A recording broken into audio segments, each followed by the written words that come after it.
everyone, welcome to my video today. I'm just going to zoom out just a little bit so we can get this whole treat into the video frame. This is what I am making today. This is an impossible box, and I'm going to show you how it opens in just a minute. I am featuring some new products on this box, and this box will be perfect for Valentine's Day. So the box, you can see it has this fun kind of pinwheel top, and when you lift that up, it opens just like this, and then inside is a little Valentine's M&M tube of mini M&Ms. So super fun gift. My kids are gonna love these. I'm making 2 of them, 1 for each kiddo. So it's a really fun Valentine's gift. And the way the box opens, I know this one is, it's a taller one, so it's gonna be harder to show in the video, but you slide the top up and that pinwheel opens up into a fun little box. And then when you push it back down, it creates that pinwheel again. And so the lid just slides up and down, creating that opening. So really fun box. It's called an impossible box because it's always a little bit confusing, like, oh my gosh, how did she do that? How did they do that? It's such a cute little box. So I'm going to show you how to do this, but first let's talk about the products that I'm using. So I am using the Meant to Be bundle. This is brand new in January. It came out January 7th, and this is actually in our scrapbooking brochure. I love this bundle so much. When I first saw it, I was like, I have to get it. Now, if the little bees look familiar, you might recognize them from their sister stamp set. This one was launched last year, and it's still in our annual catalog along with the coordinating bee builder punch. So this one you can currently get as well along with the coordinating punch. And now in addition to that one, we have this Meant to Be one with the dies. I did do a little sample sheet to compare the differences. So these 2 bees are from the Meant to Be bundle, and then this one is from the Bee My Valentine. So you can see they're all just a little bit different sizes. You get 3 different sizes between them, and the punch will cut things out just a little bit differently than the dies, but both are equally cute. If you get one, or maybe you have the other, the punch one, you might want to consider adding this one to your list too, because it is just so adorable. So we're using this one, and then for my greeting, the I hope your day is sweet, this one, I'm going to pull that in from the ice cream swirl bundle because this one is so good. Okay, so those are the products that we're using. So let me move those out of the way. And we are going to get started on our box. The first thing we're going to do is do our scoring. I'm using Bubble Bath cardstock for mine. Let me get that out. And my cardstock measures 7.5 by 11. So you're going to need almost a full sheet of cardstock for this one. Let me grab my Simply Scored. I love making Valentine's Day treats because they always have such cute ones in the store, and it's always so much fun to create the boxes that go with that. Okay, on the 7.5 inch side, we're gonna go ahead and score that side first. We're gonna score it at 1 3/4, 3.5, 5 1/4, and 7. Now, don't worry about writing any of those measurements down. They are all in the video description, and they will also be on my blog. Okay, now let's turn it to the 11 inch side, and we're going to score it at 1 3/4, at 7 3/4, 8 5/8, and 9 3/8. Okay, now while we have our scoreboard out, we're actually going to fold on the second score line. So on that long side, there are 3 score lines. We're going to fold on that middle score line, and I'm going to put this back in my Simply Scored. We're just going to do some marking, and I'm just going to use the stylus tip here, and we are going to mark it at 7/8. So I'm just kind of putting my little tool in, my stylus tool, just to get a little mark. I hope you can see it right there. So 7/8, 2 5/8, 4 3/8. I'm looking real hard at my notes because I want to make sure I get these right. And 6 1/8. Okay, so I just have 4 little marks, and those are going to help us do our cutting. Those are kind of cut marks. So let me move my Simply Scored out of the way, and we will get the bone folder out, and we're going to burnish on all the lines. Don't worry about these little marks we made. We'll come back to those. But let's go ahead and burnish on the rest of our score lines. I've made a few impossible boxes before, so this may look a little bit familiar to you. If you've been following me for a while, you may recognize these. Okay. All right. Now, if you're watching this on YouTube, please go ahead and like the video if you are liking what I'm sharing, and you can subscribe to my channel as well, so you'll never miss a video. Now this very top one, I'm going to fold backwards like this. Okay, all the other ones will get that mountain fold, and this one will get that backwards fold. So it's going to kind of look a little bit funky. Okay, let's do a little bit of trimming while we have this out. So let's start on the bottom. I'm actually going to flip it over because I can see my score lines better. The 1/2 inch tab on this side, we are going to cut out, and I'm going to notch in the bottom here. We're just going to cut that piece out. All right, now we're going to cut straight up the score lines on the bottom. The bottom is the one that only has the one score line down there. So we're going to cut straight up those score lines. And I'm going to fold the 2nd and the 4th one out of the way. And then I'm just going to go in with these and just notch these in like this. And then I'm just going to kind of hack off about half of it. That's just going to cut down on our bulk on the box. And it's just going to make the bottom assemble a little bit easier. And there's not going to be anything too heavy in it, so we don't need to worry too much about the weight of the box. All right, so this is how you scored it, like this. And so that's how we trimmed the bottom. Now let's go back to those notches that we made. So once again, I'm going to fold on that 2nd score line, and I'm actually going to hold this so that those notches are facing me. And I'm going to cut diagonally from the notch down to the corner. So just going to grab my scissors and cut diagonally just like that. Now I'm cutting through 2 pieces. So let me open that up and kind of show you what I did. So I just made a V and I cut through 2 pieces there. Okay, so now I'm going to keep going. So I'm going to go from the notch down to where the score lines intersect here. So there's 2 score lines that intersect here. So that's where I'm going to stop. I'm going to go diagonally down to that intersecting score line.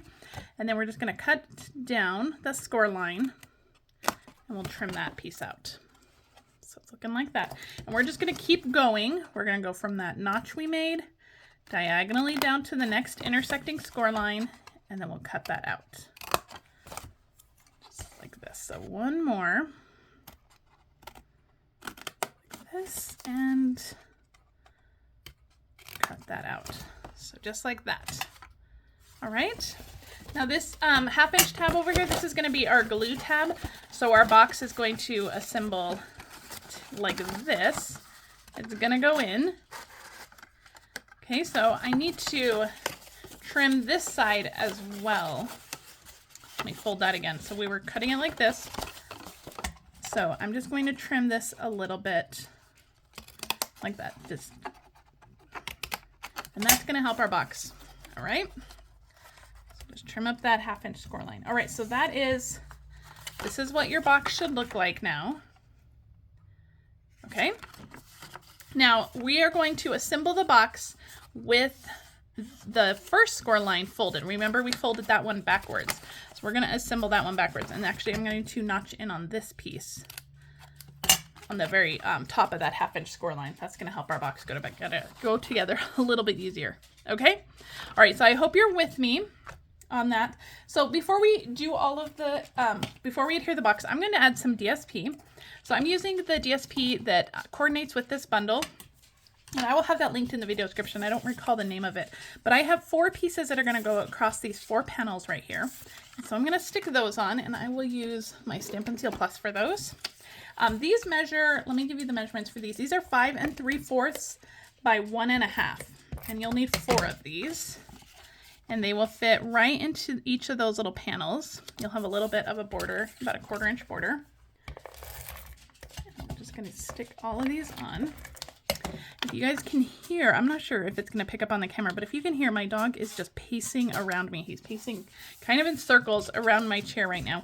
He's very old. He's getting to be a very, very old dog. And he is very clingy all of a sudden, just so clingy, especially with me. So if you guys have any suggestion for how to help clingy dogs, please let me know. It's getting to the point where I can't even leave the house because he gets so upset. So, Anyway, if you have any suggestions for clingy dogs and how to help older dogs, let me know. All right, so we put all of those panels on. We have a few more pieces of DSP. I have 4 more pieces. Now, this is the same pattern. This is just the opposite side of that same pattern. And we are going to put them up on this panel up here. So these 4 pieces will go up here, just like that. So I'm going to adhere these down as well. So let me go ahead and put some adhesive on the back of these. So back to my dog, though. We'll talk about my dog for just a second while I'm gluing these down. But he's very old. He's 14, and he's going deaf. He can't hear us very well anymore, hardly at all. And we believe he's going blind because he's having trouble seeing things. Sometimes he runs into things. So we think he's going blind as well. So our poor little dog is going blind and deaf, and he's so clingy, which I understand. I mean, if he's going blind and deaf, he probably wants to be around familiar people and not left alone. But anyway, if you have any tips, please leave them in the comments. I will be reading them, and if you have any help, let me know. Okay, so we are ready to assemble. So we have all 4 of our DSP pieces, and this DSP was, let me see if I can, okay, it's 1 3/8 by 1 1/2. Yes. Again, those measurements will all be in the video description. All right, now you're going to glue the box together. We're going to put adhesive on this panel right here. So we're not going to worry about these up here. We're just going to go this way right here. And I'm going to use my Stampin' Seal Plus. And then actually, is it running out? It's running low. There we go. We're gonna finish it up. All right. I'm just gonna fold this back on itself. Okay. And we're gonna fold the box around.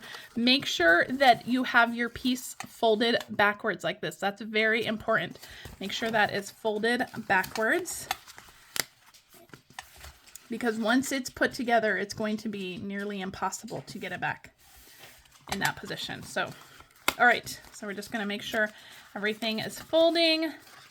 And then this little half inch tab, we're going to glue. We're going to kind of stick it down just like that. But for that, I'm going to use some liquid glue because I just want to make sure that everything, I can maneuver it for just a second. So just a little bit of liquid glue on that 1/2 inch tab, and we're just going to kind of tuck it down. And this one is not going to go all the way to that edge. You want to leave just a little bit, about 1/8 of an inch, because it does need to slide back over the box here. And actually, you can actually assemble the box down like this, and you can see just kind of how close it needs to be. So you can see on mine, there's about 1/8 of an inch gap there. So I'm just going to kind of maneuver this around until we can get that adhered down. Okay. There we go. Now that glue is sticking. So this will slide up to open our box, just like that. And then we're going to slide it back down. You know what I'm thinking? I'm going to take this apart real quick, because I'm thinking, you know, because it's been a while since I've made this box. And I think that this piece should have been cut out. So I'm going to go ahead and just trim this piece off, and that will help. So that center piece where we had those tabs, that we're going to cut that piece off. And then I'm going to glue this down. Just like this. There we go. And that helps it work much better. So there we go. So the only tabs you're going to leave attached are the tab for the long side and the tab for the short side. You're going to trim off the other pieces. I hope that makes sense. I hope I didn't confuse you too much. But now our box is working perfectly. You get that same pinwheel top. You can open and close it. All right. Well, we have our glue out. Let's go ahead and glue the bottom down. So I'm going to start with the back of my box. So I'm going to find that seam, which is on this side. So I'm going to fold the back of my box down. Then I'm going to fold these little tabs in. That way we don't have any tabs on the inside. I'm going to fold those in, and then I'm going to fold this in. All right. I know this got a little messy, and I hope that you guys are still with me. I hope that didn't confuse you too much. Okay. I'm going to grab my other M&M stack, And I'm going to stick this in here and just kind of press it down, and that's going to, and I'm pressing the bottom against my table, and that's going to help that adhesive adhere down. Then we're going to go ahead and close that. We have that fun pinwheel top, and this box opens and closes just like magic. So really fun, right? I really love this box. Now, make sure you get your corners really well with the DSP. I'm going to stick this one down again with just a little bit of liquid glue, because as it opens and closes over that DSP, you don't want anything to get stuck. So I'm just going to give this, just hold this for just a second. I'm really having to help fix this box a lot, right? The box is much easier. If you have some scrap cardstock, you can try it with that first. If you are feeling a little bit intimidated by the box, you can try it with some scrap cardstock first. Okay, we are ready to go. It is working perfectly now. It's not getting caught up on anything. It is opening and closing as it should, making that fun pinwheel top. We have it all ready to go. So let's work on the decorations, okay? So I have a piece of white, a scrap of white, and we're gonna do some stamping. So I have, let's start with our black. Yes, let's start with our black. For the bees, I tend to like to do the stripes first because I think it's easier to line up the yellow part, but you can do it however you want. If you want to stamp the yellow body first, you can. I like the little stripes in the stinger first. I think that it helps me see the yellow better, and I can line that up better. So I'm using black memento ink. I'm just going to stamp those little stripes. I'm going to let those dry for just a second before we come in and do the body, but I'm going to stamp the wings. So let me move this out of the way. I'm going to stamp the wings. I have Pool Party ink for the wings. I'm going to stamp those. While we have the black out, I'm going to stamp the little antenna in black, just like that. And then we'll come in with our Daffodil Delight for the body. And I'm going to ink this up really well with my Daffodil Delight. And now I can see the edge of my stamp there, and I can line that up right up with the stinger and then the top and the bottom of those stripes. So I'm going to give that a really good press. My Daffodil Delight needs re-inked, so it's going to be a little bit lighter, but we have a perfect little bee body there. And just close that, and I'm just going to add a little face. I'm going to bring my memento back over, my black. We're just going to add a little face to our bee. And we're done with the black, so let me move that out of the way. And the last thing that we need to stamp is our greeting. So I just have a piece of white here, and the white is 7/8 by 2 1/8, but you can just use a scrap or a strip of paper. And for this one, I have Petunia Pop. Now, you'll also want to stamp 3 flowers. Those are in the Meant to Be stamp set. And I stamped those in Petunia Pop as well. And I did the centers in Bubble Bath. Petunia Pop and Bubble Bath are such good coordinating colors. They work so well together. So you'll need to stamp 3 flowers. We have our greeting here. And through the magic of television, I already have everything die cut. So I have my 3 flowers, my bee, my wings, and my little antenna. So let's get this whole thing put together. Now I also have already die cut a tag from the Greetings of the Seasons dies. I love this one. So let's grab some dimensionals and start layering this all up. I'm actually going to start with my greeting so that we can put everything around the greeting. So I'm going to put a couple dimensionals right onto the tag, and then I'll stick my greeting on that. The greeting is going to hang off just a little bit, and I want to make sure that I don't have any adhesive hanging off. So that's why I put the dimensionals right onto the tag. All right, now let's assemble our bee. I'm going to grab a couple dimensionals, and I'm going to start with his antenna. And so I'm going to kind of figure out where I want those to be. I'm going to flip it over to the back. Now you can add a glue dot. You can use some liquid glue. I'm just going to use the dimensional to hold it down. I figured out where I want it to be. I held it down, and then I just put a dimensional in the back. And we are going to adhere the wings in the same manner. So we'll just stick our wings on just like this, and I'll just use a dimensional to hold them down. Now if you do want to stick them on with a glue dot, you can absolutely do that. But they're going to stay nice and secure just like that. So I'm going to pull off my adhesive, my little dimensional backings, and we'll stick our bee on. He's kind of going to be flying up just a little bit, kind of overlapping that that tag. Just kind of point it up just a little bit. Now let's go in and add our flowers, and I'm going to put these directly onto the tag again, just to make sure that we don't have any adhesive hanging off. So I'm going to put one up here. So it's gonna go under the bee, but over the greeting, just like that. And then we have another one down here, and this one will go right on just next to the greeting. Then the next one is just gonna go flat right next to it. So I'm just gonna do a little dot of glue, and then we'll just kind of tuck that one under the greeting and under that flower. Super cute, right? All right, let's jazz up this tag just a little bit. I have some ribbons here. I have the Petunia Pop ribbon, and you only need about, I don't know, 3 or 4 inches of this. And I'm just going to thread that through the little hole here. Easier said than done on camera, right? There we go. Just gonna thread that through, and it's just gonna fold up just like this. We're not gonna tie this one. We're just gonna fold that up. And I'm actually going to use a little clothespin to hold it together, and that's gonna help me tie my twine. I'm using the 3-color twine, baker's twine here. I have the lemon lolly, and that's gonna go very well with our little bee. And I am going to grab this. I'm just gonna cut off a little bit of it, and we're just gonna tie a bow with this. The 2 different ribbons that we're using is going to add lots of fun texture to this. And I'm going to tie a knot, and then we'll tie a bow. And that clothespin is keeping that ribbon exactly where I need it to be. You can use like a binder clip too, just anything to kind of hold that ribbon together. Okay, let's pull that off. We're going to trim our ends. I'm going to trim these as well, just like that.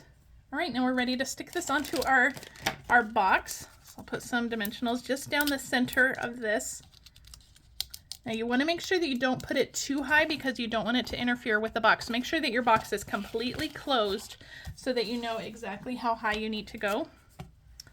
And this one, we're going to go kind of close to the bottom, maybe only about 1/2 inch, 3/4 of an inch from the bottom. The tag is about the same width of the box, so it's going to fit perfectly. Now to finish it off, I'm going to use some of our Celebration. These are our purple adhesive back sequins. This is an item you can earn for free during Celebration. When your order is $60, you can choose this item for free, and you get so many of these sequins, and they are so gorgeous. I'm going to use 3 of these Petunia Pop ones down here. I'll put one on the greeting here. But the bubble bath ones or even the white ones would go really, really well. All right, so that completes our cute little impossible box. Let me know what you guys think. So we have that fun pinwheel top. It opens up, and inside are those tube of M&Ms. I'm gonna close that one back up. So let me know what you think. I hope you guys love this box. I hope you give it a try. I hope I did not confuse you too much. If you have any questions, please don't hesitate to reach out. Thank you guys so much for joining me, and I'll see you guys later. Bye.